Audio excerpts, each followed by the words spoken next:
une pétition contre le SMD3, je dirais, une pétition pour la suspension de subventions du syndicat mixte des déchets de Dordogne est disponible sur le site du Sénat. Alors, il faut 100 000 signatures pour qu'elle puisse aboutir à une décision collective au Sénat. 100 000 par rapport au nombre d'habitants en Dordogne, mais c'est 1 sur 4, donc il va falloir la partager, cette pétition. On a la fondatrice de l'association des mécontents de la collecte des déchets en Dordogne, l'AMCOD, Florence Poumared au micro de Radio Libre Périgord. Bonjour. Oui, bonjour. Bonjour à tous. Bonjour Alors, Florence. Oui, peut-être une note sur la pétition. Si je peux juste intervenir sur la présentation que vous avez faite, c'est pas une pétition contre le SMD3, c'est une pétition qui s'adresse forcément à la Dordogne, mais à la France entière. Pour des gens qui seraient en point d'apport volontaire, en redevance incitative, mais aussi à ceux qui ne le sont pas et qui risquent d'être touchés. En fait, cette pétition, elle demande quoi? C'est la seconde que l'on fait sur la plateforme du Sénat.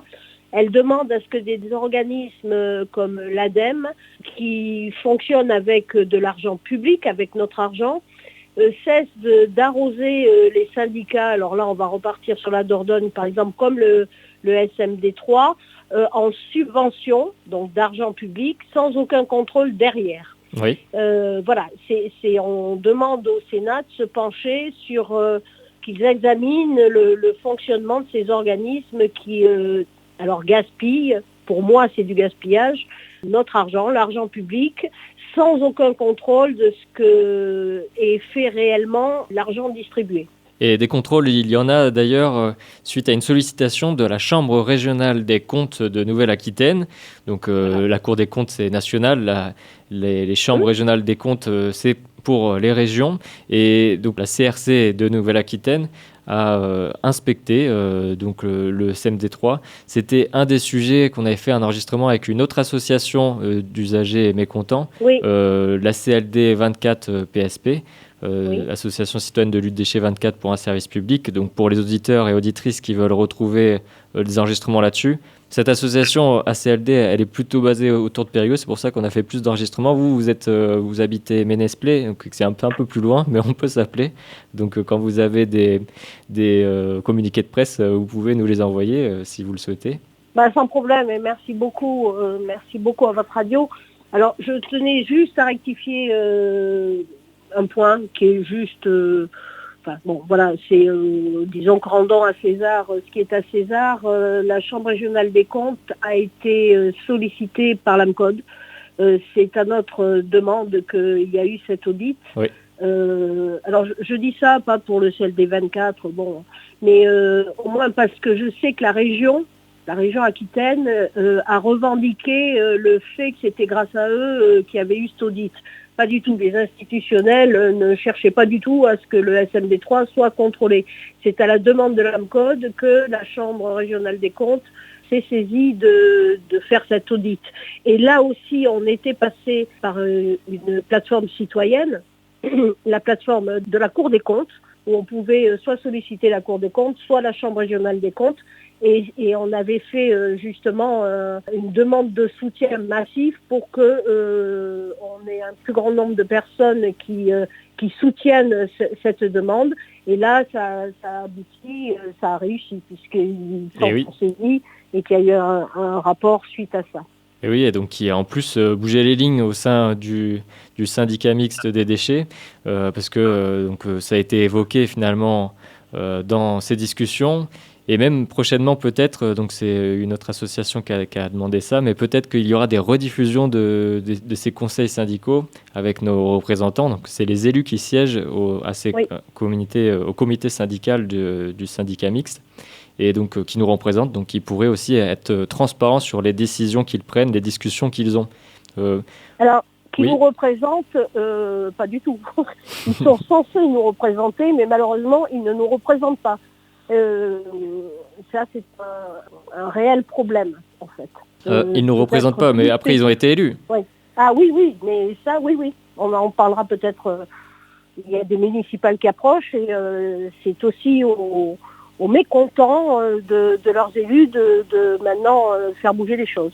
Oui, d'après ce que je comprends, mais c'est aux citoyens aussi de demander plus de Oui, démocratie, d'outils démocratiques dans les mairies pour que voilà. leurs décisions comptent aussi et que ça ne soit pas juste Pour avoir un des vote. élus qui nous représentent. Les élus sont censés représenter leurs électeurs, représenter les citoyens. Ce qui Il en manque, Dordogne, malheureusement, à part quelques-uns, n'est pas le cas. il manque des contre-pouvoirs. Donc, Oui. pour cette pétition, alors, quel est son contenu? Alors le contenu, c'est celui que je vous... Elle est disponible sur le site du Sénat, donc il faut aller sur Voilà. pétition, e-pétition Sénat, et ensuite vous recherchez dans les pétitions par mots-clés. Vous pouvez noter par exemple, ou simplement vous notez déchets et vous la retrouverez dans les pétitions. Voilà, et moi je précise bien que ça n'est pas destiné qu'à la Dordogne, parce qu'autrement les 100 000 signatures, on est certain de jamais les obtenir s'il y avait uniquement la Dordogne de concernée. Ça concerne toute la France, et le problème c'est que si on n'est pas médiatisé, les gens en Meurthe-et-Moselle ou en Ardèche ne sont pas au courant qu'il y a cette pétition. Donc on a beau nous essayer par les réseaux sociaux de partager à tout va, il faut vraiment qu'il y ait une médiatisation large à manu pour que chacun se rende bien compte. Et quand je dis chacun, c'est les gens qui sont concernés par ce système, mais c'est aussi ceux qui ne le sont pas, parce que l'ADEME veut accélérer le processus de mise en place un peu partout en France des points d'apport volontaire et de la redevance incitative. Oui, mais Donc, vous aviez même s'ils ne accueilli. sont pas concernés maintenant, ils peuvent l'être plus tard. Et il faut qu'ils se rendent compte qu'on a un service public qui a déjà disparu en Dordogne et qui risque de disparaître un peu partout, si on les laisse faire. Oui, c'est vrai. Donc, vous avez accueilli aussi d'autres associations qui existent de partout dans le pays, dans tous les territoires concernés. Oui. Donc, cette pétition est valable pour toute la France. Elle est sur le Sénat et a déjà plus de 1000 signataires. Ouais. Quel est son contenu? Qu'est-ce qu'elle demande alors? Elle demande un contrôle. Elle demande Les que 4 points des organismes d'État, l'ADEME, c'est une organisation, c'est l'agence gouvernementale de la transition. de la transition écologique. Alors, on ne s'est pas content. Alors, elle demande que l'ADEME soit contrôlée et notamment que le Sénat prenne en compte que l'ADEME distribue à des syndicats ou à des intercos ou à des collectivités territoriales de l'argent public. Et comme tout argent public, il doit y avoir un contrôle de ce qui est fait de cet argent. Or là, le SMD3, pour en revenir à la Dordogne, le SMD3 perçoit de l'argent de l'ADEME à titre de subvention, sauf qu'on ne sait absolument pas à quoi il emploie cet argent. Et il n'y a pas du tout l'ADEME, une fois l'argent versé, ne contrôle pas quelle est l'utilisation faite de cet argent. Donc sur les 4 points, une suspension immédiate des subventions aux structures qui enfreignent la législation sur les traitements des déchets, comme l'a noté la Chambre régionale des comptes, par exemple, où il y a eu des écarts. Un contrôle renforcé des pratiques locales par les autorités compétentes. Donc les pratiques locales, donc ça serait plutôt concerné aux syndicats mixtes locaux. Oui. Une transparence des usages des fonds et des sanctions s'il y a donc des pratiques fautives. Mais, voilà. Et donc voici les 4 points que demande la pétition. Et puis dans l'idéal, alors du coup, comment, si vous aviez cette possibilité d'avoir un contre-pouvoir citoyen au sein des syndicats mixtes, par exemple, pour donner l'avis des citoyens qui sont adhérents à l'AMCODE, qu'est-ce que vous feriez comme changement si vous étiez à la tête du syndicat, par exemple? Oula. Mais oui, admettons qu'il y ait cette transparence. Oui, Ensuite, qu'est-ce qu'il faut faire pour redresser la barre? Parce que... Alors déjà, il faut faire un état des lieux complet. Alors, ce qu'a fait en partie au niveau de la gestion la Chambre régionale des comptes. À ce sujet, je voudrais faire remarquer que la Chambre régionale des comptes n'a pas pu contrôler les actifs du SMD3, c'est-à-dire qu'ils n'ont trouvé aucune trace des camions qui leur restaient, du matériel à disposition. C'est pas étonnant, on sait très bien que Quand on demande un retour au porte-à-porte, on nous rétorque que c'est impossible vu les coûts faramineux que ça coûterait à la collectivité, à nous. Donc, alors certes, ça coûte très cher, mais ce qu'il faut savoir, c'est que ça coûterait nettement moins cher que que les chiffres qui sont donnés par le SMD3. On n'a pas besoin de racheter tous les camions en neuf. Ils sont incapables, et c'est justement ce qu'a révélé la Chambre régionale des comptes, de chiffrer exactement le nombre de camions qui leur restent. Et quand ils disent on n'a plus les camions, on les a tous revendus, c'est complètement faux. On en voit encore circuler, donc il y a bien des camions, les anciens, les camions poubelles, là, les camions, les baumes, là, les bennes d'ordures ménagères. Donc on sait qu'il leur reste des camions. Hein. Ouais. Pour preuve, j'étais vendredi en 15, il y a 3 semaines, au blocage initié par le maire de Bergerac, et devant le dépôt du SMD3, là il y a des camions bennes, et on en a pris des photos plusieurs fois, donc voilà, et ces camions ne figurent nulle part. Alors bon, c'est simplement pour dire que oui, un retour au porte-à-porte, au regroupement collectif, à l'ancien système, on va le dire comme ça, nous coûterait très cher, mais par contre, continuer avec le système actuel nous coûtera beaucoup plus cher. In fine, ça va nous, comme dit M. Protano, la redevance incitative n'a pas vocation à baisser. Donc en gros, quoi qu'on fasse, on sait qu'elle augmentera, et on peut d'ores et déjà enlever le mot incitatif derrière redevance, parce que ça n'a rien d'incitatif. Quand on vous dit qu'elle augmentera quoi que vous fassiez, on se demande à quoi ça sert de faire des efforts, de trier mieux, puisque de toute façon, quoi qu'on fasse, on paiera plus cher. Voilà. Oui, le risque d'une mauvaise gestion, s'il n'y a pas cette transparence, ce contre-pouvoir citoyen, le risque d'une mauvaise gestion, c'est du coup de dire on n'y arrive pas, on passe tout ça au privé. Et on peut citer des Veolia, des Suez, alors peut-être il y a d'autres sociétés, Paprec, et Veolia par exemple, a des actionnaires aussi à rémunérer. Donc est-ce que ça sera aussi cher? On a BlackRock, Vanguard Group qui sont actionnaires de Veolia par exemple. Je ne pense pas que ça soit moins cher finalement. Alors, autant c'était la peur au début quand on a monté l'association. On s'est dit le risque, si le SMD3 change de statut, ce qu'ils ont fait, c'est ensuite de transférer le service public à un service privé, type Suez et Veolia. Or, qu'est-ce qu'il se passe aujourd'hui? Je suis la première à conseiller à tous les professionnels de passer chez Suez. Pourquoi? Parce que Suez leur offre un vrai service et coûte 2 à 3 fois moins cher que ce que leur coûte la collecte avec le SMD3. Une bonne partie de la Dordogne, au niveau des professionnels qui, eux, ont la possibilité de choisir leurs prestataires, ce qui n'est pas le cas pour les usagers, est d'ores et déjà passé chez Suez. Et il y a eu une histoire avec la SPA de Bergerac il n'y a pas très longtemps, où la SPA devait payer 26 000 euros de collecte des déchets, et la SPA ne pouvait pas payer ce montant, à tel point qu'ils ont dit si on est obligé de payer ça, on est obligé de mettre la clé sous la porte. Donc une SPA en moins, celle de Bergerac a failli y passer. Ils m'ont contacté, on s'est contacté, et je leur ai dit passez immédiatement, demandez un devis chez Suez. Et ils sont passés chez Suez, et résultat des courses, ça leur coûte quasiment 3 fois moins cher qu'avec le SMD3. Autre chose, au niveau de Veolia, alors je ne sais pas pourquoi les bâtiments communaux, par exemple toute la ville de Bergerac, tous les bâtiments communaux de Bergerac, je crois que c'est 52 ou 54 bâtiments, sont passés chez Veolia. Une fois de plus, parce que les tarifs étaient bien moins chers et qu'ils avaient un vrai service que ne leur offrait pas le SMD3. Donc voilà, finalement, on se rend compte, malheureusement, alors est-ce que c'est juste dans un premier temps, et qu'après, si tout le monde passait chez Suez ou chez Veolia, ces derniers ne reverraient pas leur copie en augmentant massivement les tarifs. Mais en attendant, un service public que devrait remplir le SMD3, et d'une n'est pas rempli, Et de deux, ils nous assassinent avec des tarifs qui sont absolument décorrélés de l'objectif, qui est quand même de faire baisser le volume des déchets.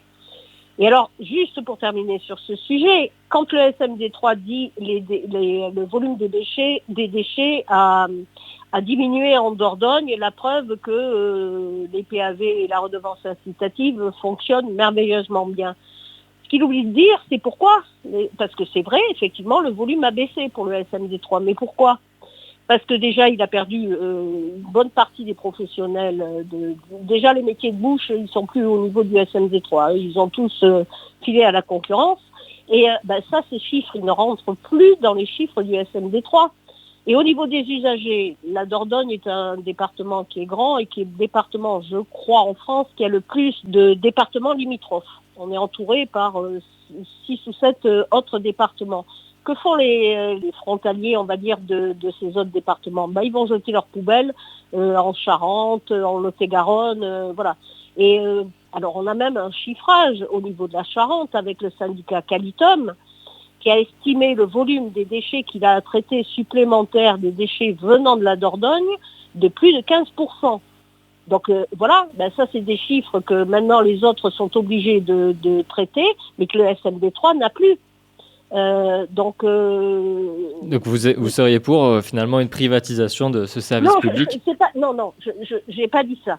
J'ai dit que pour l'instant, ce qui se passe actuellement, c'est qu'on se rend compte que le privé joue le jeu et que le service public, le public, donc, ne le joue pas. Bien au contraire. Donc voilà. Alors ensuite, vous me demandiez si j'étais... est-ce que c'est possible de redresser la barre et de faire en sorte que ce service public se devienne vertueux finalement et qu'il soit moins cher que le privé, comme on peut le voir pour les régies de l'eau par exemple, qui sont 15% moins chères et qui peuvent faire les premiers mètres cubes gratuits sur la facture. Oui. Alors déjà, je voudrais, si on compare avec le service de l'eau, c'est complètement différent. Là, la gestion des déchets est un service public obligatoire et essentiel. Donc, il n'y a pas à transiger. Il faut qu'on ait un service public de collecte des déchets. C'est pour ça que je vous disais, je dis pas il faut absolument passer au privé.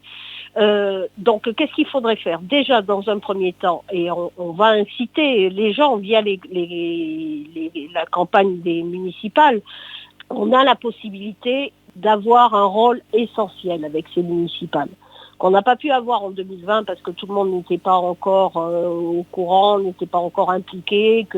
Mais maintenant, tout le département connaît le SMD3 et tout le département sait qu'on court à la catastrophe si on les laisse continuer à agir comme ça. Sachant que de toute façon, ça nous coûtera de plus en plus cher et qu'on fonce dans le mur dans la mesure où il y a quand même des lois européennes qui vont interdire l'enfouissement. Voilà. Donc vous n'êtes pas pour, vous êtes pour plutôt de créer un site d'incinération alors ? Alors oui, moi de toute façon depuis le début, je dis que il faut un incinérateur en Dordogne. On est en train de plancher là-dessus, on a des solutions. Alors je sais la réponse. Oui, il y a 20 ans, la population, mais enfin il y a 20 ans, et puis il y a 100 ans, on allait chercher l'eau au puits ou à la rivière. Hein. Donc, et il serait où alors ? Sur quelle commune ? Alors déjà, justement, on ne parle plus d'incinérateurs ancienne génération. Il y a maintenant des incinérateurs qui nécessitent moins, parce que le problème d'un incinérateur, c'est qu'il faut l'alimenter tout le temps. L'alimenter comme un méthaniseur. Voilà. Bon.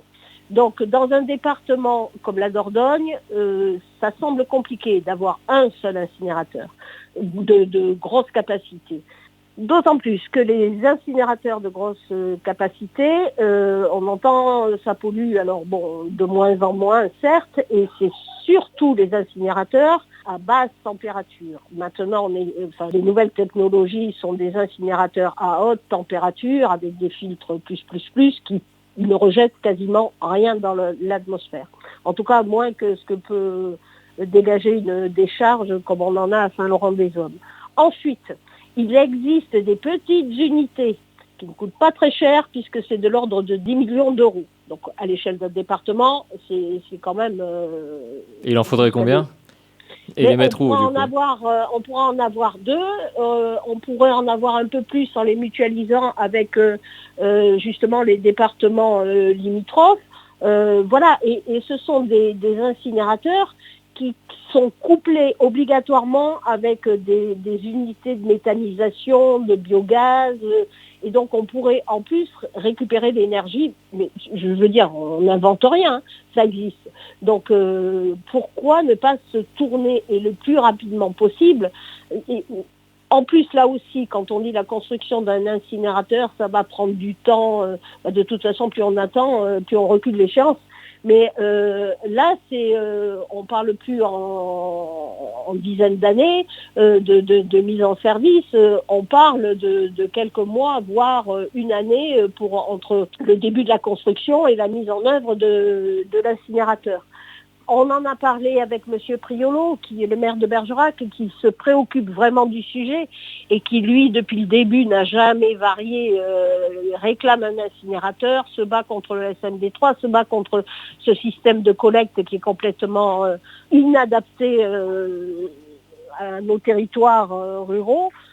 Voilà, et donc là, il a rencontré, je sais qu'il a déjà rencontré des opérateurs et des constructeurs d'incinérateurs,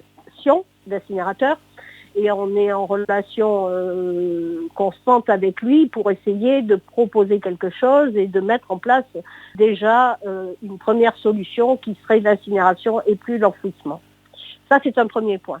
Ensuite, comme je vous le disais, si j'étais présidente, ça se passerait différemment, parce que déjà, il y a du ménage à faire à l'intérieur du comité syndical. Et là, on a la possibilité, nous tous en Dordogne, de changer les choses. Le SMD3 est composé de 8 vice-présidents et d'un président qui sont tous des élus et qui sont tous maires de communes. Il suffirait déjà dans un premier temps de ne pas les réélire maires dans leur commune, et on décapite l'organe syndical du SMD3. Mais est-ce que ça réglerait les surcoûts alors? Donc, parce qu'il faut changer tous les fournisseurs qui ont été pris actuellement et qui nous coûtent en maintenance, etc. Ça fait beaucoup de changements. Alors, s'il y avait déjà une autre politique de gouvernance au sein du SMD3, ça serait une bonne chose. Ensuite, et je l'ai dit tout à l'heure, un retour à l'ancien système nous coûterait cher. Or, c'est pas dans les papiers du SMD3, puisque justement, il a voté le tout PAV pour toute la Dordogne. C'est-à-dire que les quelques rares endroits où il y a encore du porte-à-porte, il les enlève et il met tout en PAV. Donc ça va coûter des investissements.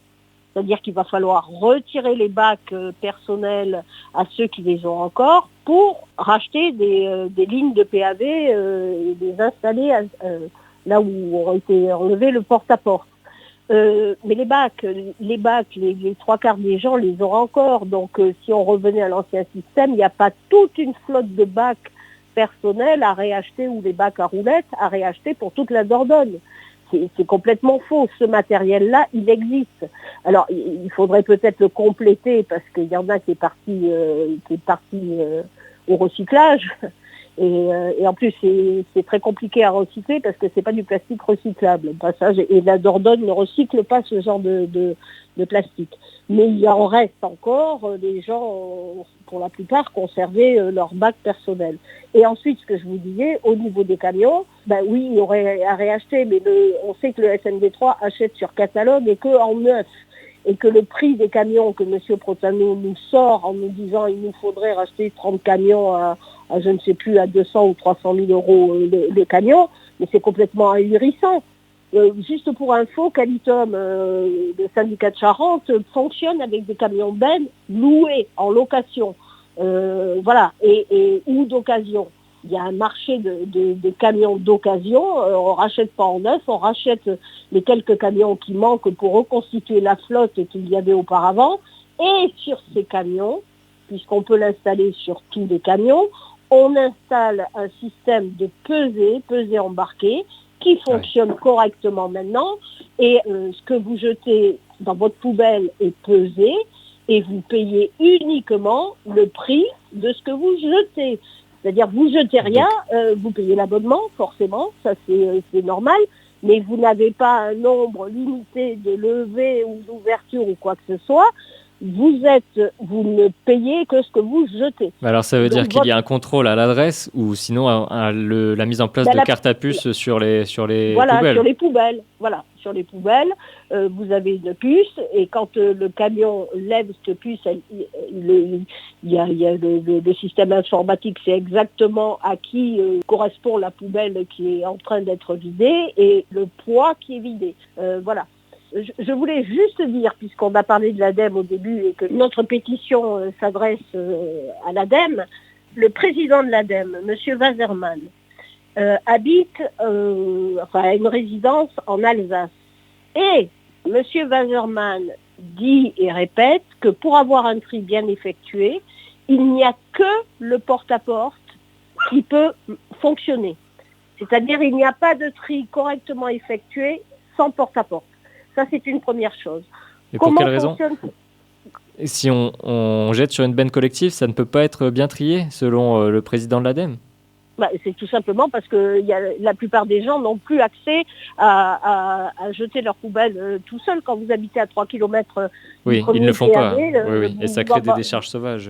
Oui, vous vous embarrassez pas.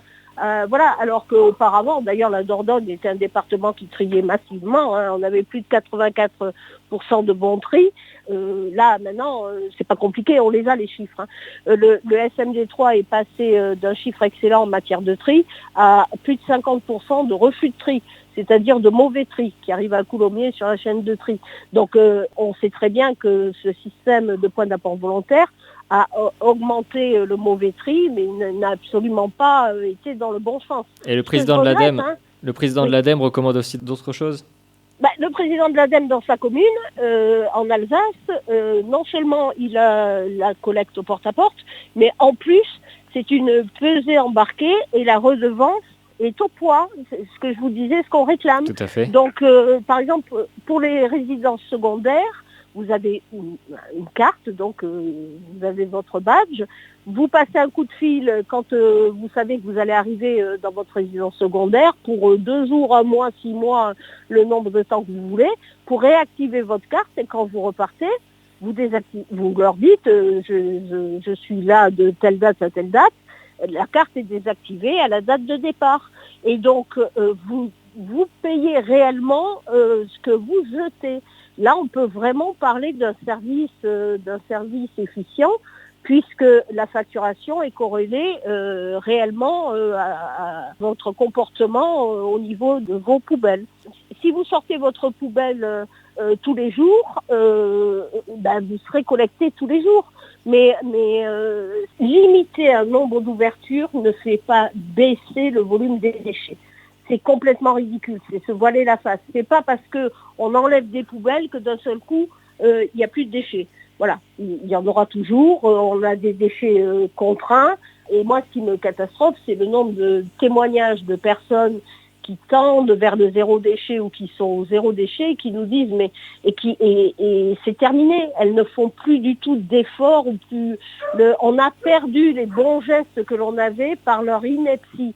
C'est-à-dire que même ces personnes qui ne produisent pas de déchets doivent payer quand même le minimum du forfait que recommande le SMD3, la tarification incitative. Voilà. Donc, pour revenir sur le système dont vous prenez exemple en Alsace avec le président de l'ADEME qui habite là-bas et donc qui promeut aussi ce système, est-ce que c'est une société privée qui fait cette gestion ou est-ce que c'est un syndicat mixte public ? C'est l'Interco qui fait ça, qui gère. Donc c'est un genre de syndicat comme on avait auparavant en Dordogne. Avec des données transparentes, vous avez accès aussi au chiffrage pour pouvoir comparer par rapport à nous ? Alors oui, on l'a fait, mon homologue en Vendée l'a fait. Et voilà, et alors ce qu'on ne comprend pas, c'est que les argumentaires de l'ADEME qui sont distribués aux syndicats, aux collectivités, aux intercommunalités, prennent l'inverse. Donc on a un président à qui on demande des rendez-vous en permanence, on veut être reçu mais par lui, qui ne nous répond pas, qui chez lui a un système, une redevance incitative telle qu'elle est mise en place en Alsace dans la Comcom de M. Wesermann, j'applaudis les deux mains, et c'est pas parce que c'est une redevance que ça me gêne. C'est surtout telle qu'elle est mise en place un peu partout en France. Mais pas chez lui, justement. Et par ailleurs, ces services prônent l'inverse. Donc, oui, il y a deux poids, deux mesures. Là.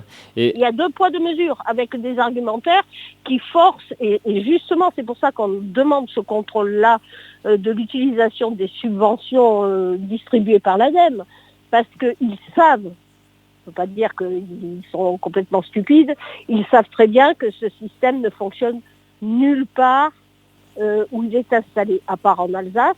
Voilà, enfin, ils n'ont pas les PAV et ils ont la redevance, mais telle qu'elle est mise en place, ça n'a rien à voir avec ce qui est appliqué chez nous.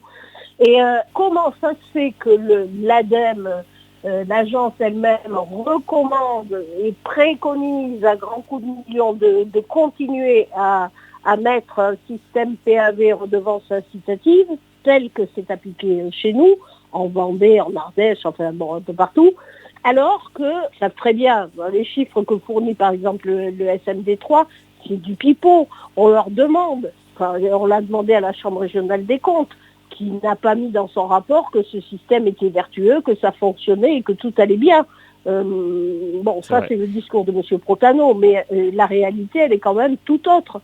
Et ça continue à nous coûter très cher et ça va coûter au département une fortune. Et plus on continue avec ce système, et si on ne change pas rapidement, voilà, c'est voué, non seulement c'est voué à l'échec, mais ça on le voit déjà, mais à nous coûter des fortunes et des fortunes. Alors, avec l'AMCOT, Florence Poumared, vous avez fait une manifestation en 2021 aussi, devant le syndicat mixte des déchets de Dordogne. La question c'est, est-ce que vous avez des échanges avec la présidence du SMD3, avec les représentants, les 8 vice-présidents? Est-ce que vous assistez aux comités syndicaux et combien vous avez eu d'échanges avec la présidence du syndicat mixte des déchets de Dordogne? Un seul. Et une fois en combien? 5 années d'existence? Parce que vous existez depuis 2020, enfin fin 2019. On n'a jamais demandé à être reçu par le SMD3. Et vous pouvez vous pourrez assister en tant qu'association au comité, aux réunions du comité. Et alors vous avez assisté pour peut-être échanger sur les propositions, les chiffres, avoir des données. Mais il me semble que le SMD3 a mis en place une consultation justement avec des représentants tirés au sort ou qui voulaient bien se nommer. On en connaît 2 personnes qui ont assisté à une de ces soi-disant consultations citoyennes. Ils ont claqué la porte immédiatement en disant c'est du foutage de gueule. De toute façon, tout ce qu'on a à dire, ça les intéresse pas.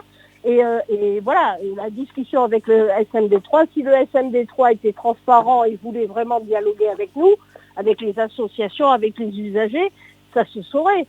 Donc assister et voir que tous les conseillers syndicaux votent le doigt sur la couture sans se poser aucune question, je veux dire, je suis pas maso, hein, on le sait, on sait comment ils fonctionnent, c'est comme ça, voilà, ils se soutiennent tous. On n'a pas notre mot à dire, donc nous on est partis en justice immédiatement en sachant que la discussion, mais je vais plus loin, la discussion avec le SMD3, avec le département, avec tous les institutionnels en Dordogne ou ailleurs, ne sert strictement à rien. C'est pas possible, on ne peut pas avoir de discussion. Si vous avez une liste de questions à poser, justement de réponses, vous pouvez nous l'envoyer. On demande un droit de réponse systématiquement à chaque fois qu'on reçoit une association, pour les associations de lutte des déchets que nous recevons. Mais pour l'instant, on n'a pas eu de réponse du tout. Les messages, on ne sait pas s'ils ont été lus ou pas d'accusé réception. Mais tous les mails qui sont envoyés pour avoir des réponses, que ce soit les usagers ou que ce soit n'importe qui, on n'a jamais de réponse. Nous, il y a bien longtemps. Et vous seriez favorable à faire un débat, alors par exemple en tout cas, vous pouvez nous envoyer les questions que vous voulez poser. Non. La simple chose que je réclame depuis le début, notamment par exemple à France Bleu, qui m'a dit « Ah ben non, c'est pas notre format ». Quand France Bleu invite M. Protano là, le matin à faire une table ronde avec M. Protano, où les auditeurs sont invités à poser leurs questions, Et à Ouais. chaque fois, je suis appelée. Maintenant, je leur dis, bon, non, rien à faire.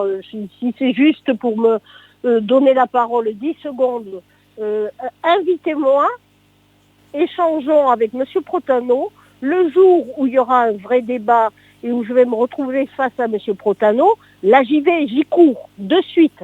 Pourtant, des Sauf que débats à Monsieur deux, Protano c'est n'acceptera faisable jamais. dans ces studios. Bon. Donc, Oui, mais alors nous, pourquoi ils invitent toujours Monsieur Protano et jamais une responsable ou un responsable d'une association?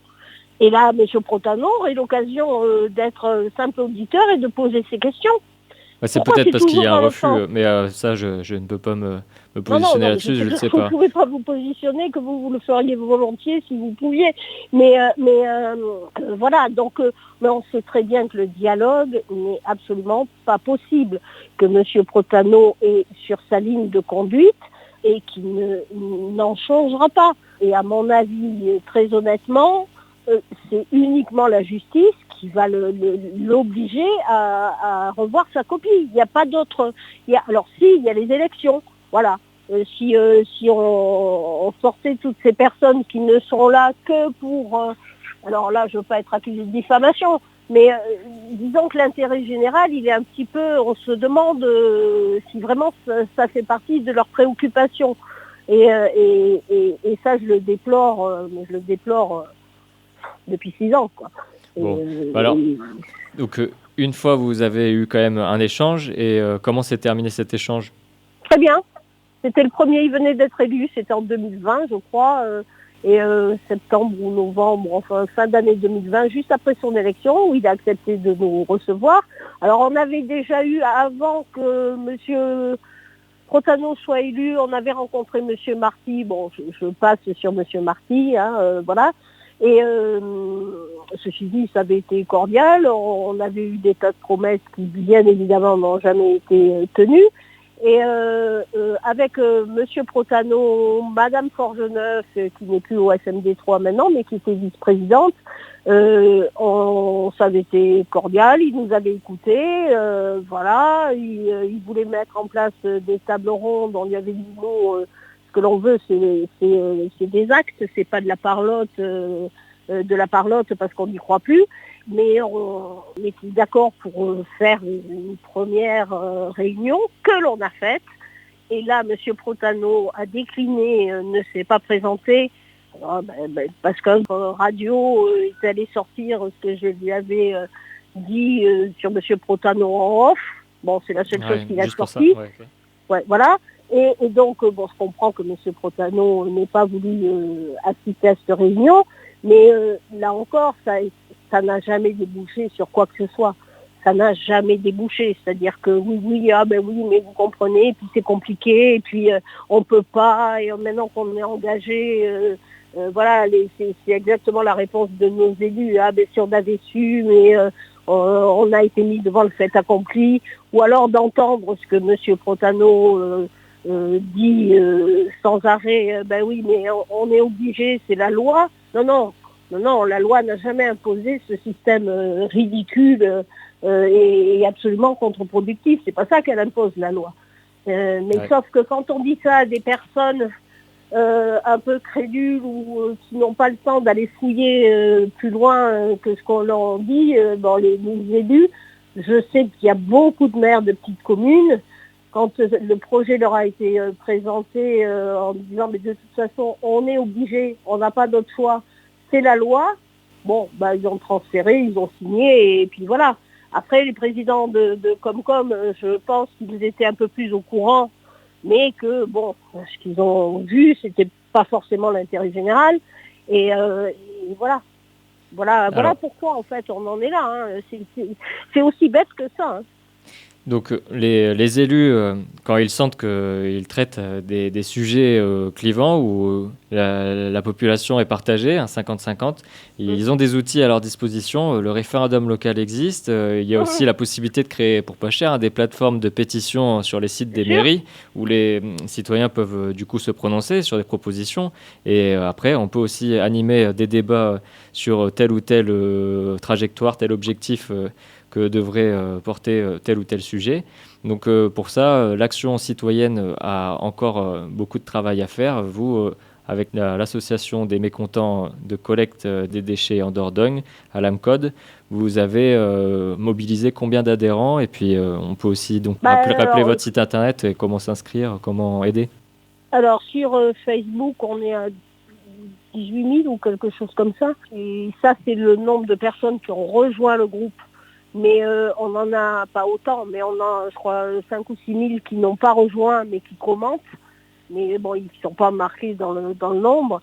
Donc on a dépassé les 20 000 membres. Par contre, ce qui est aussi important, c'est le nombre d'adhérents. Alors depuis la création de l'asso, on est très vite arrivé à 1500 adhérents. L'année dernière, on a un petit peu baissé, on est retombé à 1200. Et là, c'est en train de repartir. Voilà. Donc en gros, on est entre 1200 et 1500 membres, enfin adhérents payants au niveau de l'AMCOD, ce qui est considérable pour une association de ce type. Par contre, moi, ce que je déplore, honnêtement, il y a longtemps qu'on aurait résolu notre problème et qu'on ne parlerait plus poubelle en Dordogne si les gens étaient un peu plus solidaires et un peu plus actifs. Parce que les réseaux sociaux, c'est très bien, ça nous permet de nous faire connaître et de nous faire entendre. Sauf que dès qu'on demande une participation, pas financière, mais quand on demande une participation en disant signez, soutenez, c'est juste un clic, là il n'y a plus personne. Quand on dit aux gens, ou quand on lit sans arrêt à longueur de journée, il faudrait faire une manifestation, c'est pas comme ça qu'on va y arriver, il faut sortir, il faut bouger, les pétitions ça sert à rien, par contre les manifestations, il faut aller porter nos poubelles devant les mairies et tout. Mais les gars, mais quand on propose des manifestations, comment ça se fait qu'on est toujours ah ben oui, mais c'est pas le bon jour, c'est pas le bon lieu, je pouvais pas, j'ai piscine, j'ai poney, j'ai tout ce que vous voulez, et qu'on se retrouve. Alors, j'ai écouté ce que vous disiez. Nous, on n'a fait que 2 manifestations. La première qui était devant le siège du SMD3, on avait eu 300 personnes, ce qui était énorme vu que c'était vraiment le début de la mobilisation. Voilà. Et ensuite, et moi je ne voulais pas faire une seconde manifestation, mais les gens ont tellement demandé ça sur les réseaux sociaux que j'ai dit ok, mais j'avais mis une condition, j'avais dit si on n'est pas au moins 1000, moi je raccroche les gants. Ce que j'ai fait pendant 3 mois, et puis bon, c'était tellement panique à bord que j'ai réactivé le collectif. Mais et que j'avais dit pas moins de 1000 personnes, ça m'intéresse pas. Non, on va y aller et tout. On s'est même pas retrouvé à 500 personnes au parc d'Amançon. Minable. Ouais. Voilà. Alors bon, les gens me disent ah bah oui, mais c'est quand même 500 personnes. Non, mais pendant l'été, donc il y a eu les vacances. Oui, c'est ça. C'était en juin 2024. Ouais, c'est ça. Et franchement, c'est un échec cuisant. C'est là pour le coup, le SMD3 a bien dû rigoler. Donc c'est très bien de dire ce qu'il faut faire sur les réseaux sociaux, sauf que quand on demande bien moins que ce qui est réclamé, on ne l'obtient pas.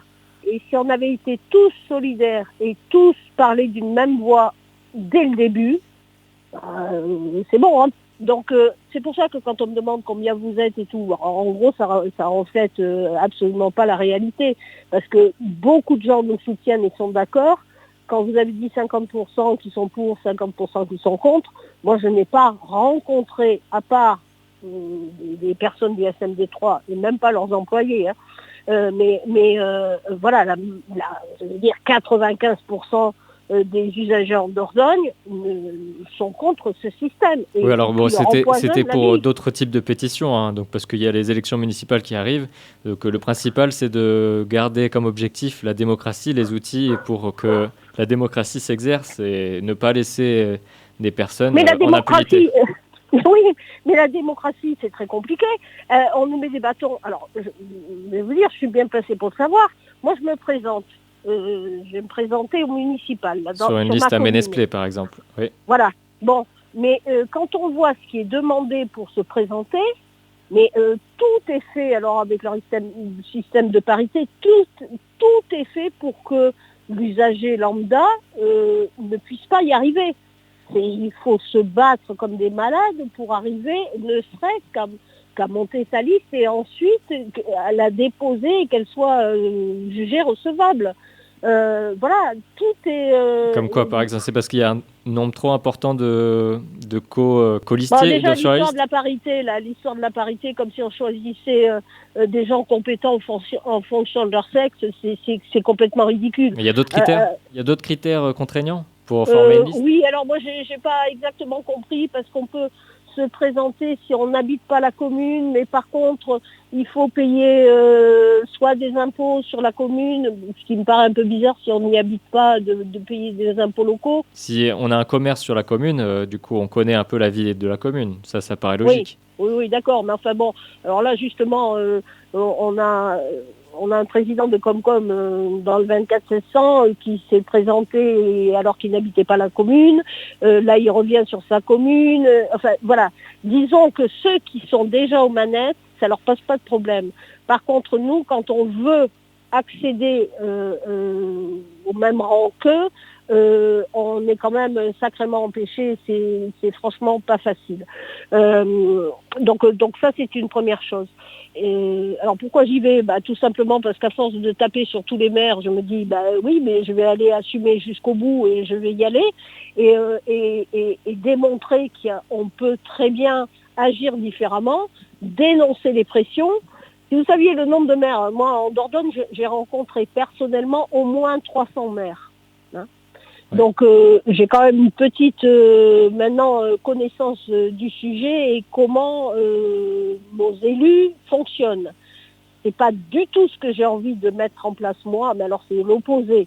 Quand on a un maire qui nous répond, je sais que plusieurs fois j'ai posé cette question, à quoi sert, quel est le rôle d'un maire? Et qu'on me regarde avec des grands yeux alors qu'on en est à son 3e mandat et qu'on me dit rien et au bout d'un moment il est là pour sa commune. Je dis oui, il est là parce qu'il a été élu par ses administrés et il est là pour porter la voix de sa commune.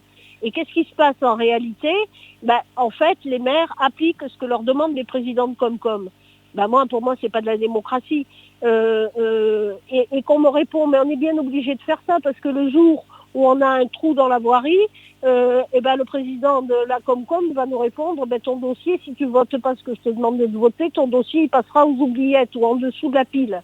Donc voilà comment ça fonctionne actuellement. Et pour moi, ça c'est inadmissible. Et quand je leur dis, pourquoi vous ne dénoncez pas ça? Puisque ce sont des pressions qui sont effectivement insupportables. Pourquoi vous dites non, parce que quand même c'est compliqué. Je ne veux pas me mettre à dos le président de la Comcom, qui lui-même ne veut pas se mettre à dos plus haut sa hiérarchie, ou le département ou la région. Donc voilà comment ça fonctionne. Et moi, je ne supporte pas ça, quoi. Voilà. Pourquoi vous ne demandez pas que la communauté de communes Île-Double-Landais, là où il y a Ménesplé, mette une plateforme de pétition sur son site de la communauté de communes et que les citoyens puissent demander sans passer directement par le maire. Donc comme ça, ils montrent qu'il y a un poids des citoyens pour faire telle ou telle décision. Mais parce que jusqu'à maintenant, on a un président de Comcom qui n'acceptera jamais ça. On a un président de Comcom. Pourquoi pas? Faut lui poser la question. Mais attendez, je l'ai rencontré quand même. En tout cas, comme vous parlez des municipales, moi je vais être obligé de numéroter le temps que vous parlez de cette liste pour lui demander une contrepartie, un retour aussi. En même temps que le SMD3, il aura un droit de réponse. Et donc je suis obligé, là, comme vous en parlez. C'était pas prévu de parler de la liste, mais vous en parlez. Donc ça sera l'occasion peut-être d'échanger avec lui par radio interposée. Et puis, je précise que Radio Libre en Périgord est une association, donc toute personne peut adhérer et créer sa propre émission. On le rajoute dans la grille, pas de souci. Oui. Mais alors moi, je serais ravie. Demandez-lui pourquoi, avant les élections, il est contre le SMD3, par exemple, en 2020, et que pourquoi, une fois que les élections sont passées, il n'a jamais voulu me rencontrer, et puis il a tourné sa veste, et il s'est positionné en faveur du SMD3. Voilà. Alors, donc, une plateforme citoyenne dans les Comcom, moi, je veux bien rire. Après, il y a Périgueux qui avait mis un cahier de doléances pour en revenir au SMD3. À la disposition des citoyens, des habitants de Périgueux. Des habitants de Périgueux. Oui, et alors? C'est comme les pétitions. C'est pour ça que moi, je ne fais plus de... Bon, on a toujours la nôtre, là où je ne sais pas combien il y a de signatures, mais les pétitions sur change.org et tout, ça sert à quoi? À rien.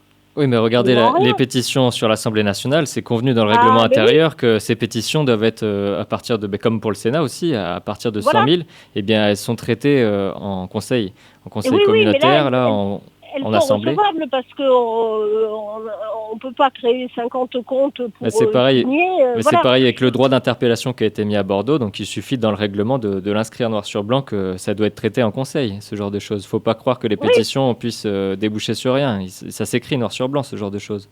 Oui, non mais je veux dire, les pétitions sur Facebook, enfin sur Internet, change.org ou je ne sais trop quoi, là, oui. Ça ne sert à rien. Et quand on met en place des pétitions qui ont un sens, qui sont contrôlés, qui ont une réelle valeur, c'est-à-dire que votre signature, elle est vraiment comptabilisée, vous ne pouvez pas signer 50 fois avec 50 ordinateurs ou 50 pseudos. Donc ça a vraiment du poids. Et les gens sur Facebook, qui sont sur Facebook, Facebook, on ne peut pas dire que ça soit une plateforme ultra sécurisée, c'est même l'inverse.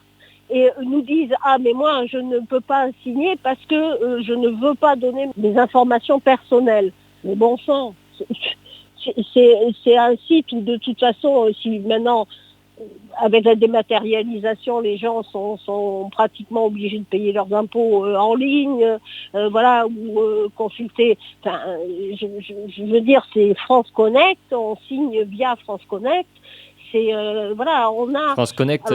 Donc France Connect, la seule peur que les citoyens peuvent se dire de signer une pétition avec France Connect, c'est le fichage politique qui, du coup, s'il y a un autoritarisme qui utilise ce fichage politique, alors la démocratie n'existera même plus. Mais si vous ne faites pas exercer la démocratie avant, du coup, vous aurez laissé la place au fascisme, finalement.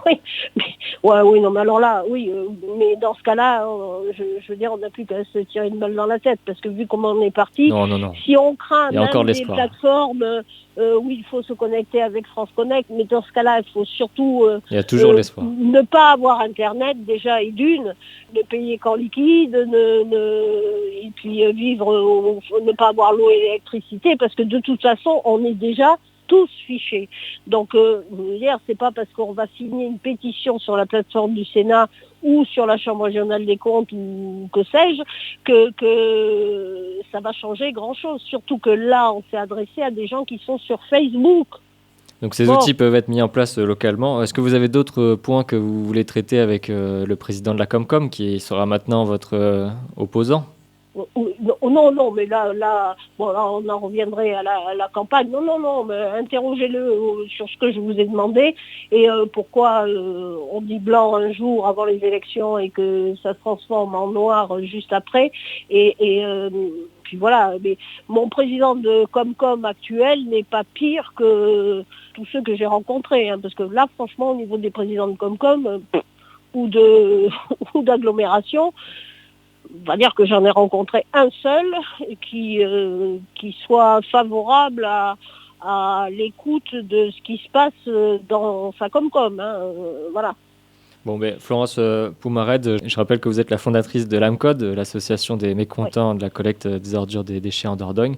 L'adresse de contact, contact@amcode.fr.